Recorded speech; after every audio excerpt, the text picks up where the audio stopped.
Operator overloading और copy constructor की बात को आगे बढ़ाते हैं। इसमें फ्रेंड एक्सेस को देखेंगे। फ्रेंड एक्सेस मतलब ये होता है कि जैसे मान लीजिए आप यहाँ पर हैं और एक कोई ऐसा बंदा आ गया जिसको आप जानते नहीं है, तो क्या आप उसको अपने घर में एंट्री देंगे? नहीं देंगे। लेकिन अगर कोई ऐसा बंदा आ गया जो आपको जानता है, पहचानता है, आप बहुत अच्छी तरीके से उससे मिले हुए हैं, तो अगर वो आपसे आपके घर आएगा तो आप उसको अंदर बिठाएंगे, उसको एंट्री देंगे, उसको चाय वगैरह पिलाएंगे।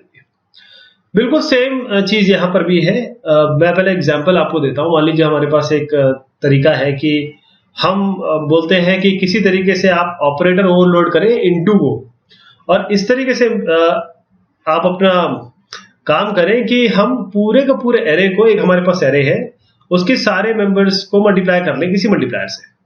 क्या ये पॉसिबल है? हाँ, बिल्कुल पॉसिबल है। उसके लिए हम ये मल्टीप्लिकेशन का एक ओवरलोडिंग फंक्शन लिखा। हम ये इंट एरे यूज कर रहे हैं, पहले भी हमने यूज किया है। उसके अंदर हम ये ऑपरेटर, आप जानते हैं जब ऑपरेटर ओवरलोडिंग करते हैं तो ये ऑपरेटर लिखना पड़ता है। ये स्टार मतलब इनटू आप कर रहे हैं, उसके अंदर ये मल्टीप्लायर पास कर देंगे, एक नया एरे बनाएंगे और करेंगे क्या, इसको साइज वही दे देंगे जो ओरिजिनल साइज था, क्योंकि आप केवल वैल्यूज जो अंदर है उनको तो मल्टीप्लाई कर रहे हैं। उसके बाद आप क्या करेंगे कि उसको एक नई जगह भी दे देंगे, तो नया एक एरे बना रहे हैं। और नए एरे में आप क्या कर रहे हैं, जो पुराना एरे है, ये डेटा आई पुराना एरे है ना आपका, उसके अंदर मल्टीप्लाई कर करके हर एक वैल्यू में मल्टीप्लाई कर करके, यानी कि आपने दूसरा एरे बना दिया और उसमें हर एक वैल्यू को, जैसे 2 है तो मान लीजिए मल्टीप्लायर 3 है तो 2 3 6 यहाँ पर आ जाएगा। ये मान लीजिए 4 है तो 4 3 12 यहाँ पर आ जाएगा। इस तरीके से ये बन जाएगा। तो ये देखिए कितना आसान है, कितना बढ़िया काम कर रहा है ऑपरेटर ओवरलोडिंग आपका। तो आप इसमें क्या कर सकते हैं कि जो एरे है ए, देखिए एरे है ए और उसमें मल्टीप्लायर इनटू 7 कर दीजिए। जैसे मैंने आपको 3 बताया था वैसे आप 7 कर सकते हैं। पूरा का पूरा एरे मल्टीप्लाई हो जाएगा 7 से। और दूसरा तरीका शॉर्ट हैंड ये है, ए डॉट ऑपरेटर स्टार 7। ए इस डायरेक्ट आप इस फंक्शन को कह सकते हैं कॉल, या ऑपरेटर ओवरलोडेड फंक्शन को कॉल कर सकते हैं। एरे दीजिए, डॉट दीजिए, साथ में ऑपरेटर लिख के स्टार ए कर दीजिए, 7 कर दीजिए, आपका आ जाएगा। चलिए यहां तक तो सही है। बट कोई आपके पास आया, उसने कहा कि देखिए आपने बहुत बेहतरीन काम किया है, आपने क्या ऑपरेटर ओवरलोड फंक्शन लिखा है, मेरे लिए एक काम कर दीजिए, आप ए स्टार 7 कर रहे, मेरे लिए 7 स्टार ए कर दीजिए। यानी कि एरे यहाँ हो और मल्टीप्लीकेशन 7 से यहाँ इस तरीके से हो। तो वो कहेगा जैसे 7 को मल्टीप्लाई कर रहे हैं एरे से, वैसे एरे को मल्टीप्लाई कर रहे हैं 7 से। बात तो सेम है। लेकिन प्रोग्रामिंग के एस्पेक्ट में अगर देखा जाए, जैसे आप चाहते हैं 7 डॉट ऑपरेटर स्टार ए, यानी कि 7 को मल्टीप्लाई करना चाहते हैं इस एरे से, यानी कि आप चाहते हैं कि अपना we would have to make our operator member function of integer int array. तो आप अब चाहते हैं कि एक मेंबर फंक्शन बना दें इसके अंदर और एक्सेस कर लें को।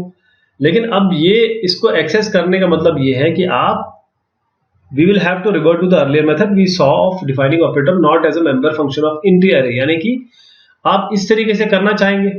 यही जो बंदा है आपके पास, उसने कहा 7 इंटू करके दिखाइए, तो ये 7 आपने यहाँ पर डाला और यहाँ पर ये एरे डाल दिया आपने। तो आप यहाँ कुछ इंप्लीमेंटेशन करना चाह रहे हैं, बिल्कुल सेम इस तरीके से लिखना पड़ेगा आपको। लेकिन यहाँ पर एक प्रॉब्लम आ गई। We have a problem. क्या है? हमारा इंप्लीमेंटेशन एक्सेस करेगा प्राइवेट डेटा फील्ड्स को और मेथड्स को, जो मेंबर फंक्शन है ही नहीं। यानी कि प्राइवेट डेटा और मेथड्स जो हैं इंट एरे के, इसके अंदर जो भी थे, जो अदर स्टफ हमने इसको आपको पहले वाला भी देखना पड़ेगा। लेकिन अगर नहीं भी देखा है तो कोई बात नहीं, बस मैं बता दूं कि आपको जो प्राइवेट मेंबर हमने वहां डिफाइन कर रखे थे उनको एक्सेस करेगा ये, वो तो अलाउड ही नहीं है। हाँ, एक तरीका हो सकता है कि एक तरीके से हम असाइनमेंट ऑपरेटर को और एक्सेस कर सकते हैं हर एलिमेंट को यूजिंग ये स्क्वायर ब्रैकेट। तो हम अभी मानते हैं, चलिए इस तरीके से नहीं कर सकते। कर सकते हैं, बिल्कुल इस तरीके से कर सकते हैं। आपके दिमाग में सवाल जरूर उठ रहा होगा कि ये बोल रहे हैं तो प्रॉब्लम है, लेकिन मैं तो इस तरीके से कर सकता हूं।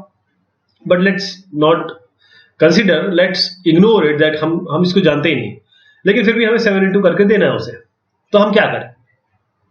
क्या हम सारे वेरिएबल को पब्लिक कर दें, ये डेटा एलिमेंट्स को पब्लिक कर दें? ये तो डिफीट कर जाएगा, सारा का सारा ऑब्जेक्ट ओरिएंटेड पैराडाइम ही डिफीट हो जाएगा इससे हमारा। तो हम ऐसा क्या करें कि हमारे मेंबर्स भी प्राइवेट रहें और हमारा ये वाला काम भी हो जाए, है ना? उसके लिए क्या करेंगे, हमारे पास एक फ्रेंड क्लास है या फ्रेंड फंक्शन है। We declare a function of friend of a class. तो ये क्लास है इंट एरे, इसके प्राइवेट मेंबर हम एक्सेस करना चाहते हैं। तो हम ये फंक्शन लिखेंगे operator star, operator into. Star ये पॉइंटर वाला नहीं है, ध्यान दीजिएगा, स्टार इनटू वाला है। इनटू को हम ओवरलोड कर रहे हैं। यहां पर हम इसको ये लाइन बिल्कुल लिख देंगे यहीं पे, इधर पे, और उसके बाद हम इसके आगे फ्रेंड लिख देंगे, और उसके बाद जो अंदर का इम्प्लीमेंटेशन, इसमें हम कुछ भी करते हैं। कुछ भी करने का मतलब ये है कि int array के जितने भी प्राइवेट मेंबर हैं you can use it, no problem, क्योंकि आपने इसको दोस्त बना दिया। बस इतनी सी बात कहनी थी आपके प्राइवेट को एक्सेस करने के लिए। अगर आपका कोई फंक्शन आप चाहते हैं बनाना और वो फंक्शन बाहर है और वो एक्सेस नहीं कर सकता, तो आप उसको फ्रेंड बना दीजिए। जैसे ये आपका एक्सट्रैक्शन ऑपरेटर कहते हैं इसको, less than, double less than sign, इसको काफी बार फ्रेंड फंक्शन के तहत, फ्रेंड फंक्शन को यूज करके आउटपुट स्ट्रीम के लिए काम आता है। ये देखिए किस तरीके से होता है। आपने ये इंट एरे लिया और आपने यहां पर एक ऑपरेटर, और ये ऑपरेटर कौन सा है, लेस देन साइन 2 बार, इसको आप चाहते हैं इसको ओवरलोड कर दें। इसको ओवरलोड करना चाहते हैं तो आप क्या करेंगे कि ये एरे पास कर रहे हैं और ये आउटपुट स्ट्रीम, जो भी आउटपुट स्ट्रीम है जहां पर भेजना है वहां पर आप भेज सकते हैं। और तरीका देखिए कितना आसान है। आप इसको शुरू करिए, ये ए लीजिए, ए का डेटा आप यहां पर बाहर भेज दीजिए और रिटर्न कर दीजिए एक एक करके। तो कितना इजी तरीका हो गया ये। आपने क्या फ्रेंड बना दिया, you can access this data.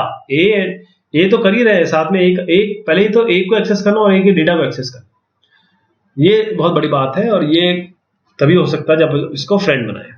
आप इसके ए के प्राइवेट डेटा फीड्स को एक्सेस कर रहे हो। तो अब आप ये समझ गए होंगे कि हम जो बार बार ये एक्सट्रैक्शन ऑपरेटर यूज करते हैं वो कैसे कर लेते हैं। एक बार दो बार मल्टीपल एक्सट्रैक्शन ऑपरेटर एक ही लाइन में यूज कर सकते हैं। उसका कारण यही है, उसके पीछे जो टेक्निक है वो यही है कि आपने उसको फ्रेंड बनाया हुआ है। तो देखिए अभी आज के डिस्कशन में फ्रेंड क्लास की कोई अहमियत नहीं है, लेकिन क्योंकि फ्रेंड फंक्शन के बारे में बात कर लिया तो जरूरी है कि फ्रेंड क्लासेस को भी कंप्लीट करते चले, जबकि इसका अभी फिलहाल कोई इससे रिलेशनशिप नहीं है।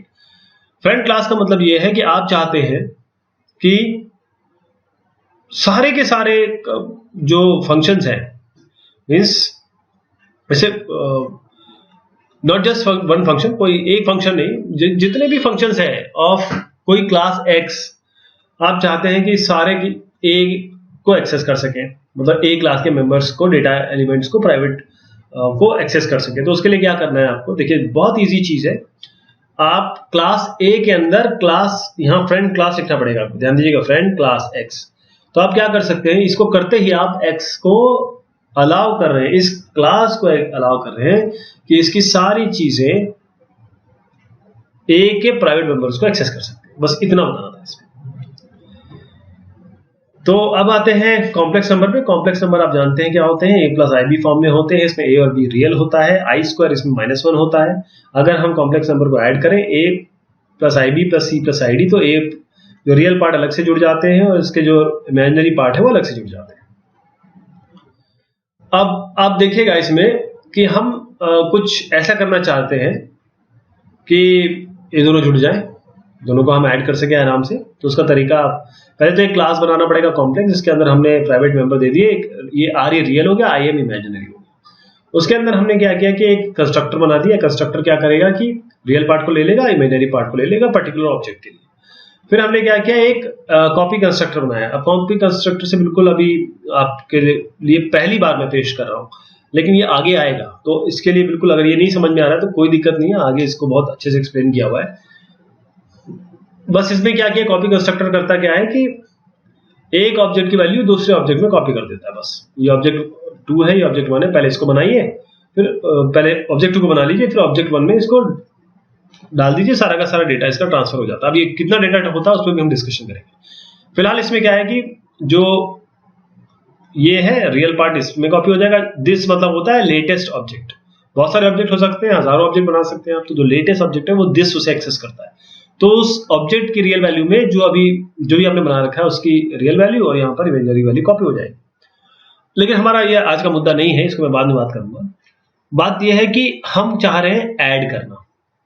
ऐड करने के लिए क्या कर रहे हैं, हम जो बनाया है उसको रियल से और जो बनाया है उसको इमेजिनरी से जोड़ के हम यहाँ पर फाइनल रियल सम ले लें। यानी कि दो वैल्यू हम जो बनाया उसको भी छोड़ दीजिए, दो हमने ऑब्जेक्ट लिए, दोनों ऑब्जेक्ट के रियल पार्ट और इमेजिनरी पार्ट दोनों को जोड़ के हम इसको रिटर्न कर दे रहे हैं कॉम्प्लेक्स को, यहाँ कॉम्प्लेक्स इसका रिटर्न हो जाएगा। और अब क्योंकि हम दिखाना भी चाहते हैं कोई चीज ऐसी तो दिख नहीं पाएगी, रियल इमेजिनरी कैसे दिखाएंगे आप, तो उसको स्ट्रिंग में चेंज करना पड़ेगा, टू स्ट्रिंग फंक्शन बना देंगे। और देखिए कितना फायदा हुआ इस छोटे से कोड से। आपने कॉम्प्लेक्स सीधा एक ऑब्जेक्ट बनाया, उसमें 1.5 और -3.2 वैल्यू डाल दी, तो C1 एक ऑब्जेक्ट बन गया जिसका रियल पार्ट ये है और इमेजिनरी पार्ट ये है। C2 एक ऑब्जेक्ट बन गया जिसका रियल पार्ट ये है, इमेजिनरी पार्ट ये है।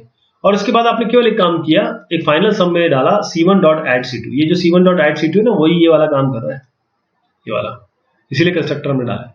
तो C1.add C2 करते ही C2 और C1 ऐड हो जाएंगे, है ना। इसके बाद आप sum.toString करके आप उसको प्रिंट भी कर देंगे। कितना अच्छा लग रहा था ये।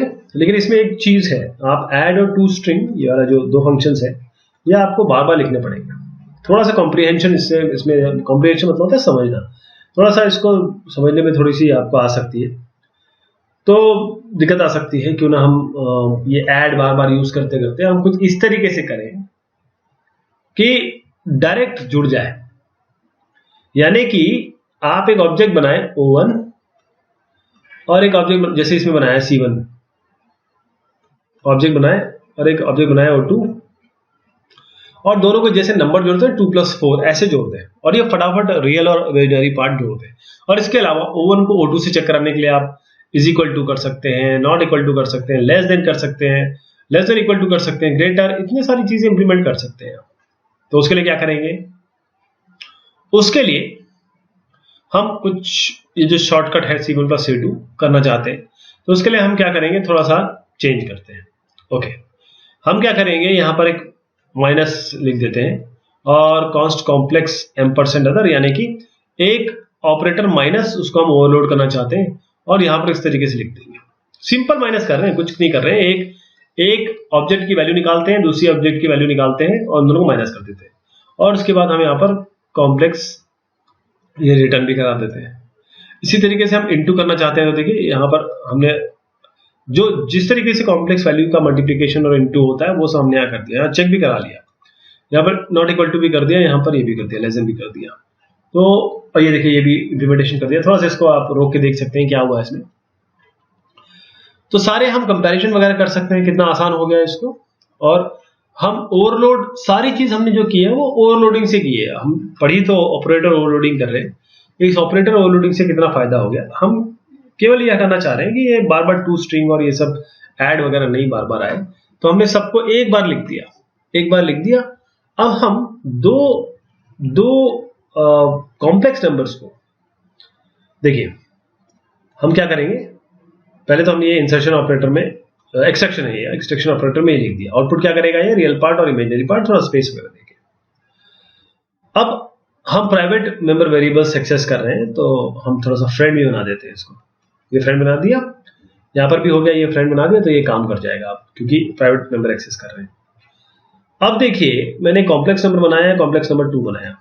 ये तो आप जानते हैं कैसे हुआ, ये सीधा इसके कंस्ट्रक्टर कॉल करेगा, 1 और 2 से इनिशियलाइज कर देगा C1 को, C2 को 5+i7, ये 5+7i से कर देगा। अब देखिए ये C1 और C2 को मैंने डायरेक्ट जोड़ दिया, C1+C2। आपको याद है पहले कैसे किया था, C1 और C2 को कैसे किया था। C1 में हमने C1.add C2 किया था, तो ये ऐड हमको लिखना पड़ा था, और C1+add C2 कुछ समझ में नहीं आता है ना। एक नॉर्मल यूजर को, जैसे मैं और आप हैं, 2+4 लिखेंगे तो 6 समझ में आएगा, आप लिखेंगे 2+add ब्रैकेट में 4 तो कैसे समझ में आएगा। उसके लिए हमने ये काम कर दिया, और आराम से हम यहाँ पर C1+C2 कर सकते हैं। और यही नहीं, C1 into C2 करें, C1 not equal to C2 करें, बिल्कुल ये सारी चीजें आप चेक करा सकते हैं एक ही बार में। तो होपफुली आपको आइडिया लग गया होगा कि मैं क्या करना चाह रहा था। और हम दो कॉम्प्लेक्स नंबर को वैसे ही ट्रीट करेंगे जैसे हम नॉर्मल वैल्यूज को ट्रीट करते हैं। ये है ब्यूटी ऑपरेटर ओवरलोडिंग की। अब कॉपी कंस्ट्रक्टर जो हमने पहले इंट्रोड्यूस किया था उसकी बात करते हैं। कॉपी कंस्ट्रक्टर क्या है? कॉपी कंस्ट्रक्टर ऐसे कंस्ट्रक्टर जो कॉपी कर रहे हैं, कॉपी कंस्ट्रक्टर ऐसे कंस्ट्रक्टर जो कॉपी कर रहे हैं। अब समझिए इसकी बात कहां से आई। आपको डिफॉल्ट एक चीज बता दो, डिफॉल्ट कॉपी कंस्ट्रक्टर आपको मिलता है, यानी कि C++ आपको एक डिफॉल्ट कॉपी कंस्ट्रक्टर देता है, आपको बनाने की आवश्यकता नहीं है। लेकिन अगर आप उसमें फेरबदल करना चाहेंगे तो कोई बात नहीं, फिर आप अपने हिसाब से लिख सकते हैं। लेकिन आप देखिए आपके पास एक ऑब्जेक्ट आपने बनाया O1। अब मान लीजिए ये 100 इसमें वेरिएबल्स है, डेटा वेरिएबल्स 100, और आपने एक ऑब्जेक्ट 2 बनाया, इसमें भी उतना ही डेटा वेरिएबल्स होंगे। आपने ये जो 100 है इन सबको इनिशियलाइज कर दिया, या इनमें कुछ वैल्यूज आ गई। आप क्या करेंगे, O2 करेंगे, उसमें 100 को इनिशियलाइज करना चाहेंगे। आप ये चाहते हैं कि ये इनिशियलाइज इसी से हो जाए, आप सीधा O1 को ही यूटिलाइज करना चाहते हैं, बल्कि आप चाहते हैं जितने भी ऑब्जेक्ट बने वो सब इससे इनिशियलाइज हो जाए। कई बार ऐसे चाहत होती है। 100 तक के लिए बोलेंगे अरे ये तो हो जाएगा, एक फंक्शन लिख देंगे। 1000 करना हो तो, 10,000 करना हो तो फिर क्या करेंगे। तो ये O2 के वैल्यूज O2 में, O1 की वैल्यूज O2 में कॉपी करने के लिए आप आराम से कॉपी कंस्ट्रक्ट का उपयोग कर सकते हैं। कैसे लिखते हैं उसको, आप एक क्लास बनाइए, उसके अंदर आप सीधा यहाँ पर एक कॉन्स्ट a, यानी कि आप a बनाया आपने, और एम्परसेंड यहाँ पर दे दिया रेफरेंस, और अदर a मतलब कोई और a, एक ऑब्जेक्ट और दूसरा ऑब्जेक्ट। मैं थोड़ा दूसरी तरीके से समझाता हूँ। अगर हमने यहाँ पर इसको बना के ये बना दिया, उसके बाद हमने एक A1 एरे मान लीजिए एक तरीके से, ये A1 बना दिया, और सीधा आपने A2 भी बना दिया, और A2 बनाने के बाद आपने न्यू A1 कर दिया, यानी इस क्लास को लिखा, ये क्लास का नाम है, न्यू ऑपरेटर से नया बनेगा। A1 आपने A1 एक ऑब्जेक्ट है इस क्लास का, और यहां पर A2 ऑब्जेक्ट में पास कर दिया, तो A2 के पास सारे A1 के कंटेंट आ गए। सो A1 now contains a copy of A1। ठीक, ये आपका कॉपी कंस्ट्रक्टर हो गया। तो दो तरीके से आपके पास कॉपी हो सकती है। जो मैंने वैल्यू कॉपी होने की वाली बात बताई, इसमें आप क्या करेंगे, एक तो शैलो कॉपी होती है और एक होती है डीप कॉपी। शैलो कॉपी और डीप कॉपी।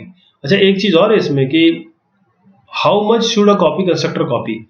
1000 बोले ना, तो इसमें क्या 500 कॉपी करेगा, 100 कॉपी करेगा, कितना कॉपी करेगा, ये सारा का सारा डिपेंड्स ऑन द कॉन्टेक्स्ट।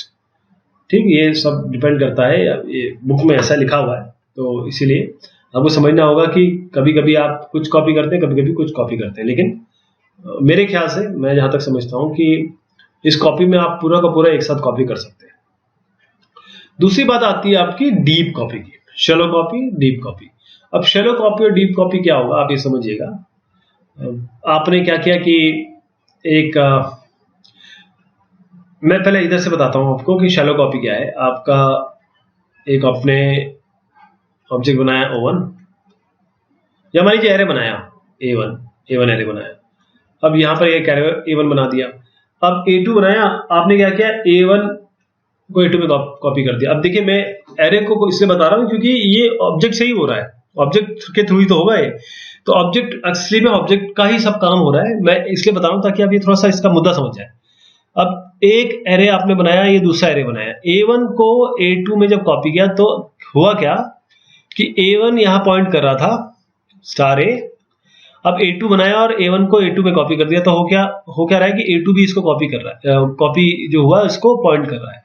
इसे हम शैलो कॉपी कहते हैं, यानी कि A1 और A2 दोनों ही इसको पॉइंट कर रहे हैं। मान लीजिए आपने क्या किया कि A2 को यूज किया, या A2 को यहां डिलीट कर दिया, एक तरीके से डिलीट कर दिया। तो A2 डिलीट कर दिया, यानी कि ये भी डिलीट हो जाएगा। देखिए, आपने पूरा पूरा एरे डिलीट कर दिया। अब A1 क्या है, A1 तो अभी भी पॉइंट कर रहा है इस पॉइंट को, जो कि डिलीट हो चुका है, जो चीज मेमोरी फ्री हो चुकी है। तो A1 को एक्सेस करेंगे तो ये ऐसी पार्ट को एक्सेस करेगा जो डीएलोकेट हो चुका है, डिलीट हो चुका है, या जो भी उसके साथ हो गया है, क्योंकि A2 को हटाने के साथ ये एरे तो हट गया। A1 इसको पॉइंट करने लगेगा, तो ये this will give you an error, ये आपको एक प्रॉब्लम दे देगा। ये सेगमेंट मतलब जो नीली नीली स्क्रीन आ जाती है कभी कभी, ऐसे दे देगा, क्योंकि इसे हम डैंगलिंग भी कहते हैं, डैंगलिंग पॉइंटर। यानी कि A2 को डिलीट कर दिया, A1 A2 एक ही को पॉइंट कर रहे हैं, A2 को डिलीट कर दिया तो ये भी चला गया। A1 अभी भी पॉइंट कर रहा है इसी मेमोरी लोकेशन को, जो कि है ही नहीं। देखिए, यहाँ पर हमने जो इंट एरे दिए थे ना, वहां से बताता हूँ आपके पास। आपने ये क्या किया, इसको इनिशियलाइज कर दिया, और उसके बाद यहाँ पर एक डिस्ट्रक्टर लगा दिया कंस्ट्रक्टर के साथ। कंस्ट्रक्टर क्या कर रहा है, इसको इनिशियलाइज कर रहा है, डिस्ट्रक्टर इसको डिलीट कर रहा है और साथ में नल भी कर दे रहा है। तो जैसे ही आप ये करेंगे इंट एरे 1, तो आपने A1 बनाया, ठीक, और उसके बाद आपने क्या किया कि ये इंट एरे A2 A1 बस इतना देना पड़ता है आपको, A1 की वैल्यू A2 में कॉपी होगी। ठीक, अब ये तो ठीक है, अब आप जैसे ही इसके बाहर निकलेंगे डिस्ट्रक्टर चल जाएगा, अगर बाई चांस बाहर निकलते हैं तो डिस्ट्रक्टर चल जाएगा। अब ये क्या करेगा, ये तो A1 को या A2 को हटा देगा, जो भी आप इम्प्लीमेंटेशन करते हैं, एक अभी भी पॉइंट करने लगेगा। तो ये जो एरर है, इसको आपको A1 को आपने डिस्ट्रॉय कर दिया, A2 अभी भी उसको पॉइंट कर रहा है, तो ये जो मैं कह रहा था ये आपकी प्रॉब्लम है। इसीलिए हम पॉज बाय रेफरेंस करते हैं पास बाय वैल्यू की जगह, ताकि हमारी ये दिक्कत ना आए, अब थोड़ा सा डीप कॉपी समझिएगा। डीप कॉपी कुछ भी नहीं है। डीप कॉपी ये आपने बनाया A1, अब आप क्या करेंगे, A1 को आपने मेमोरी दी होगी, ये न्यू वगैरह करके मेमोरी दी है ना, देखिए ये सब यहाँ पर एक उसको जगह असाइन की हुई है। तो आपने A1 बना दिया, अब A2 भी बनाया और उसमें इसके कंटेंट कॉपी कर दिया आपने। यानी A1 अब जिस लोकेशन को पॉइंट कर रहा है, A2 उसको नहीं कर रहा, A2 एक नए लोकेशन को पॉइंट कर रहा है। बस ये जो कंटेंट है, जैसे मान लीजिए इसमें X है, मैं सब में X मान रहा हूं, इसमें भी X आ गया, तो ये कंटेंट दोनों में एक आ गया। तो अगर आप A2 को डिलीट कर रहे हैं तो A1 में फर्क नहीं पड़ेगा, A1 को डिलीट कर रहे हैं तो A2 को फर्क नहीं पड़ेगा। तो ये होता है आपका डीप कॉपी, इसे हम डीप कॉपी कहते हैं। तो इससे क्या है कि ये जो एरर्स आ सकती हैं वो सब आपकी रुक जाएंगी। तो होपफुली आपको आइडिया लग गया होगा। ऑपरेटर ओवरलोडिंग को हमने बहुत अच्छे से इस्तेमाल किया और ये डीप और शैलो कॉपी हमने आपको बताया। बहुत शुक्रिया, बहुत मेहरबानी आप सभी की।